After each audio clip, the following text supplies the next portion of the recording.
O medo em si não é negativo. O medo é uma reação instintiva, fruto da evolução da nossa espécie e motivo da nossa sobrevivência. Ter medo não é ruim. O medo tem causas objetivas e diretas. O medo tem efeitos físicos, como por exemplo a taquicardia, os olhos arregalados. O medo tem pavores psíquicos. O medo em si, como eu disse, não é algo que nos destrói, mas é preciso analisar, pensar para que o medo não nos domine. Em primeiro lugar, nós sobrevivemos como espécie porque nós temos medo. O medo de um espaço escuro, o medo de feras, o medo de passar fome, obrigou a nossa espécie a buscar estratégias de defesa, associações em grupo, constituições de defesas, e hoje também podemos falar em defesas psíquicas, em muletas contra o medo. Eu vou dar um exemplo a vocês de uma questão muito importante. Existem poucos seres humanos no planeta que sofrem de uma característica chamada analgesia congênita. Analgesia congênita, ou seja, não sentem dores. Estas pessoas que por uma série de questões não sentem dores, não sentem quando seu braço está queimando, não sentem uma fratura, não sentem uma apendicite, sofrem muito e raramente sobrevivem por muito tempo. Por quê? Não tendo a dor, não sabem, por exemplo, que quebraram um osso. Não tendo a dor, por exemplo, não sabem que um ambiente, uma panela, um ambiente oferece risco. Não tendo a dor, acabam morrendo, porque não tem este mecanismo de defesa que é a dor. A dor é muito importante porque ter medo de sentir dor nos afasta de experiências de risco desnecessário. E quando eu sinto uma dor que eu não busquei, um choque, uma queimadura com um prato quente, meu corpo manda logo a mensagem para que eu reaja. A dor e o medo são estratégias fundamentais de sobrevivência. Ter medo de andar na rua em um lugar perigoso, quando eu posso ser assaltado ou agredido, é uma prudência que vai me levar a evitar saídas, por exemplo, desnecessárias. Se eu vou a algum lugar e não é necessário que eu enfrente aquele lugar. O medo de ter um acidente de carro pode me levar a ser um motorista mais prudente.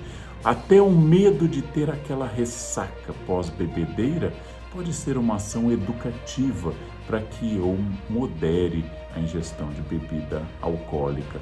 O medo de ficar sem dinheiro pode ser um estímulo a que eu seja uma pessoa mais prudente nos meus gastos. Logo, pensando como uma advertência diante de um perigo real, o medo não é ruim. O medo é uma forma de eu pensar melhor, agir melhor, ter inclusive uma estratégia mais objetiva. Nós temos medos reais e temos medos imaginários. Eu posso pensar, por exemplo, nas fobias, mas as fobias são características psíquicas muito graves que excedem inclusive a racionalidade de uma causa. Exemplo, as aranhas podem ser venenosas. Quando eu estou em um ambiente em que há várias aranhas, eu, Leandro, que não tenho aracnofobia, eu fico com medo. Eu tenho medo de ser picado por uma aranha, já fui na infância picado por uma aranha. A gente tinha medo no interior quando usava um sapato velho e batia o sapato com medo de escorpiões ou de aranhas. Estes são medos objetivos, mas eles podem se transformar em fobia. Por exemplo, ofidiofobia, que é o medo de cobras. Eu devo ter medo de cobras quando eu estou no meio do mato e aparece uma cobra? Eu devo ter medo, porque a cobra tem veneno e pode me matar. Inclusive, este medo é saudável, este medo tem base, este medo é explicável, mas pode se transformar por vários motivos em fobias. A simples presença de uma aranha no ambiente ou a simples imagem de uma cobra podem despertar em mim uma taquicardia, uma boca seca, uma ansiedade desmesurada. ou seja, uma ansiedade além daquilo que é o risco em si. Não posso nem ver filmes de aranhas que eu já fico completamente paralisado, então pode ser que você esteja sofrendo de uma fobia. Existem fobias para gatos, para cachorros, para aranhas, para cobras. Existem fobias muito variadas. Elas são uma doença específica. Então, no caso de um medo me paralisar por completo, ele excede o simples medo e se torna uma fobia. Ele dá um degrau acima, é um pavor que eu não consigo controlar.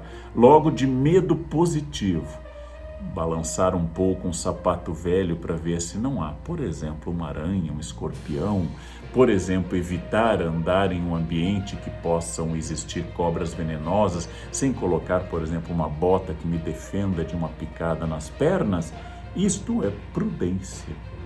Se eu não tiver essa prudência, eu tenho temeridade, que Aristóteles disse que é um defeito. Aristóteles define a coragem como a pessoa que sai para enfrentar seus medos, mas não deixa de ser prudente. Quando a prudência é excessiva, ela pode virar covardia. Quando não existe o medo, isso pode virar temeridade. O medo é positivo se me faz pensar em boas estratégias. Eu tenho um certo medo do declínio final da idade. Então eu vou ter alimentação equilibrada, vou fazer esportes sob supervisão médica, eu vou fazer vacinas, porque isto vai retardar, pelo menos retardar, o declínio final. Isto vai impedir que ele chegue muito cedo do ponto de vista da estratégia. Agora, o medo paralisante da morte é outra questão. Então eu estou lidando talvez com um medo que esconda outras questões, talvez com um medo que traga outros sentimentos, mas quando ele é estratégico, ele é bom. O medo é um sentimento que pode ser visto como uma aliança estratégica para me tornar uma pessoa melhor. Claro que o medo é tão forte, eu citei lá no início que é um dos gigantes da alma. O medo pode ser instrumentalizado por pessoas. Por exemplo, sistemas políticos vão dizer: votem em mim, porque o outro é o caos, o outro é a destruição. O medo da fome, da inflação, do desemprego, da desordem social é um argumento muito forte. Muitos religiosos durante a Idade Moderna diziam muito mais sobre o medo do inferno do que sobre o amor a Deus. Eu não falo para você como candidato do que eu quero fazer, apenas digo que eu sou a única alternativa que você tem. Então eu estou usando o medo como uma forma de controlar as pessoas. Os pais que assustam crianças com medos, na minha infância era o homem do saco que passa na rua e vai pegar crianças. Os pais que assustam crianças para que ela não faça algo perigoso ou que seja obediente, utilizam o medo como estratégia de controle. É muito eficaz. O medo é muito eficaz como estratégia de controle. Por isso que eu devo saber quais são meus medos, porque é provável que se eu não souber quais são meus medos, outros saberão e usarão contra mim. Nós vivemos uma sociedade com muito medo. Nós vivemos uma sociedade marcada por medo. Zygmunt Bauman notou isto. Luc Ferry disse que nós temos 3 medos, fobias em geral, timidez e medo da morte. E falou que o medo da morte pode ser talvez diminuído se eu levar uma vida saudável e bem examinada, uma vida em que eu tome medidas concretas para enfrentar este medo, encarar o medo de frente. Em alguns casos, os especialistas falam de exposição moderada àquilo que me causa medo. Então, morro de medo de alguma coisa, primeiro olho imagens daquilo, depois olho filmes, primeiro fotos, depois filmes, ou então simplesmente vivo a situação sob controle. Pode ser uma estratégia, mas como eu disse no início, se o medo lhe paralisa, se ele é irracional ou até racional, mas lhe paralisa, é hora de você buscar ajuda profissional. Um trauma, uma outra questão pessoal pode estar provocando esta paralisia, levando a coisas graves, como, por exemplo, síndrome do pânico, levando a coisas graves como ficar em casa e ter medo da rua, a agorafobia, o medo de enfrentar a rua, o medo de enfrentar as pessoas. Nesse caso, é fundamental que você procure ajuda profissional. Eu disse desde o início, o medo não é ruim. O medo é uma lembrança que eu não sou todo-poderoso, que eu não sou infinito, que eu não sei tudo.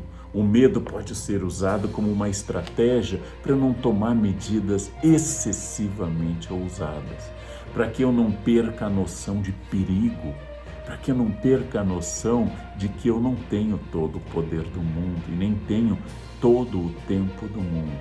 Se eu levo em conta minhas limitações e meus medos, talvez minha estratégia possa ser melhor.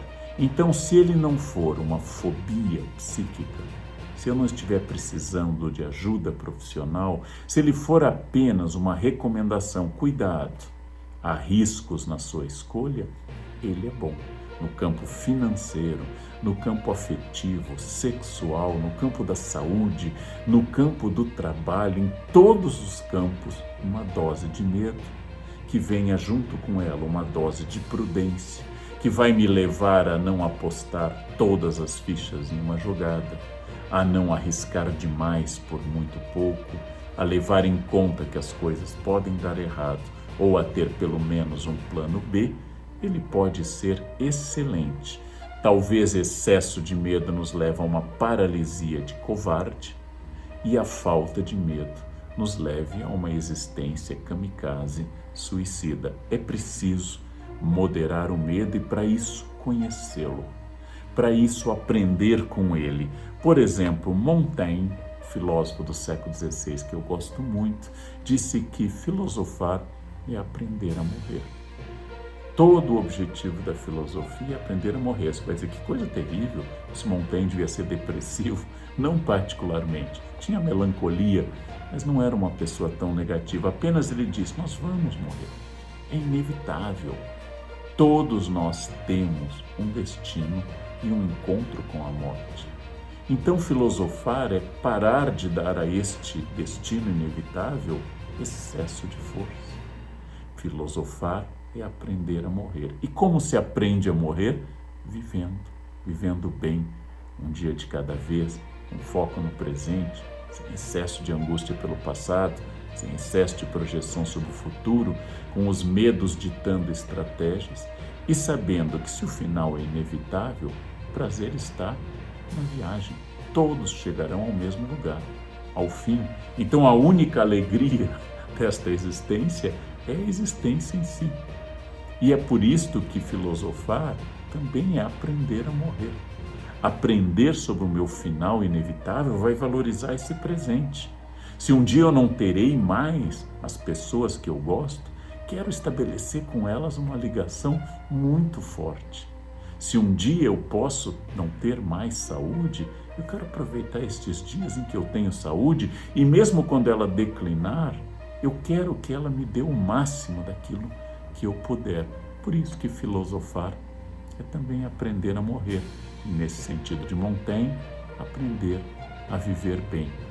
Tem uma outra frase do Spinoza que eu li em Luc Ferry, não li em Spinoza, foi Luc Ferry que me ensinou essa frase. O sábio morre menos do que o tolo. É muito interessante essa frase. O sábio morre menos do que o tolo. Por quê? O tolo morre muitas vezes. Morre, inclusive, por causa do medo. O tolo sente o medo a todo instante, o medo o domina. O sábio só morre uma vez, naquela vez definitiva, que nos espera a todos. Sócrates foi um homem ousado, corajoso, questionador, e morreu uma vez, condenado à morte pela sociedade ateniense. O covarde é aquele que vai morrer várias vezes, vive morrendo, e em função do seu medo não adquire prudência, adquire covardia e acaba não fazendo nada, porque vai desagradar os outros, porque não é o que esperavam dele, porque não é isto, etc. Então ele morre muitas vezes. Por isso, O sábio morre menos do que o tolo. O sábio sabe que tem medo e é por isso que não é dominado por ele. O sábio sabe que não é imortal. O sábio sabe que não é onipotente. O sábio tem consciência da brevidade da vida. O sábio sabe que seu encontro está já marcado.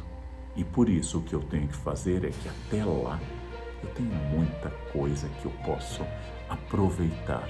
Este é o sentido que Spinoza nos dá. Por isso que eu queria dizer, tratar seu medo, se ele for paralisante, com um bom profissional, um psiquiatra, um psicólogo, um terapeuta. Ele pode ser sintoma de uma coisa muito mais grave, tratar seu medo. Mas se não for o caso de algo paralisante, aceitar o seu medo. Eu me sinto desconfortável em tal situação. Por quê? O que ela está expondo de mim? Aceitar-se como falho, como perfectível e não perfeito. Conhecer-se, sentir e olhar para seus medos. Quando faz um exorcismo no Evangelho, Jesus pergunta o nome dos demônios e eles dizem, nós nos chamamos legião. E aqui está uma fórmula interessante. Dar nome a seus demônios ajuda a expulsá-los, ou pelo menos a conviver com eles. Eu tenho medo disto, é minha característica. O que eu posso fazer para diminuir, refletir? Talvez eu vá conviver a vida inteira com este medo.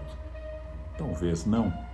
Mas se eu não der nome a este medo, não olhar de frente para as minhas fraquezas, e todas e todos temos fraquezas, é impossível alguém não ter fraquezas, eu vou pelo menos conviver melhor com essas fraquezas, evitar situações que me provocam muito medo, estimular outras situações e quando sentir um medo, tudo bem, ele está lá, é parte da minha natureza, é parte da minha psique, é parte da minha experiência de vida, é parte da minha biografia. O medo não é um defeito. O medo é um sinal de alerta.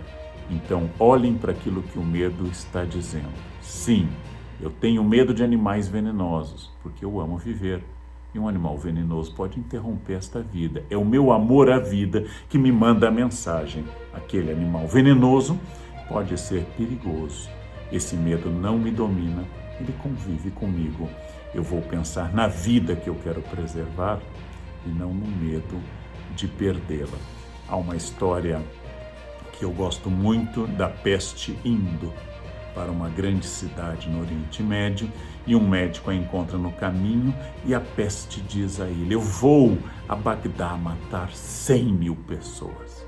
O médico entende que é a missão da peste, é a missão da morte da peste. A peste volta e o médico a reencontra e então o médico questiona, você disse que ia matar 100.000, mas morreram 1 milhão com a peste. A peste responde, não, 100.000 eu matei, os outros 900.000 morreram de medo. Então, talvez eu morra de alguma peste. É bom que eu não esteja entre os 900.000, que eu não esteja entre aqueles que morreram de medo de morrer. A melhor vingança contra o medo é olhar para ele e dizer, tudo bem, eu não te convidei, mas você faz parte de mim. Vamos adiante, porque viver é muito superior a morrer de medo. Obrigado por assistir. Se inscreve no canal e curta o vídeo e até a próxima.